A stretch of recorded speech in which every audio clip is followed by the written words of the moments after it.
zaman Nabi sedang pikul kain. Disebutkan dalam teks, orang tua pikul kain.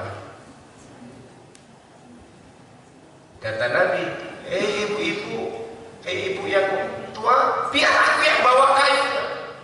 Dibawa sama Nabi dipikul. Di atas bahu yang mulia baginda Nabi Muhammad sallallahu alaihi wasallam. Ini nenek tua ini sejak Nabi pikul kain itu dia bilang, kau orang pemuda yang luar biasa, akhlakmu bagus, akhlakmu luar biasa pemuda. Tapi hati-hati kau dengan Muhammad. Ada orang pemuda namanya Muhammad, ngaku Nabi, ngaku Rasul, dia itu pempendusta, pembohong, penipu. Hati-hati kau pemuda yang bagus, kata nenek. Dia aja Rasul, dipikul terus. Kalau aku kayak gitu kutimpangan aja sama dia. Wow, udah gak tahu diri, udah mau awak bantu, mau hina-hina pula.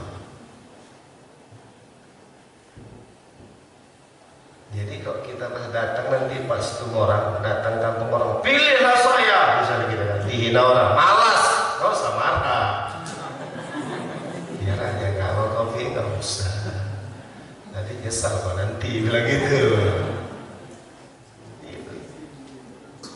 Jadi sudah sampai ke tempat tujuan, nenek tadi tanya, pemuda sebenarnya kau ini siapa sih ya? Kok bagus sekali sih akhlakmu? Rasul katakan, aku adalah Muhammad Rasulullah yang tadi nenek baru hina dan caci. Terus kejut itu nenek.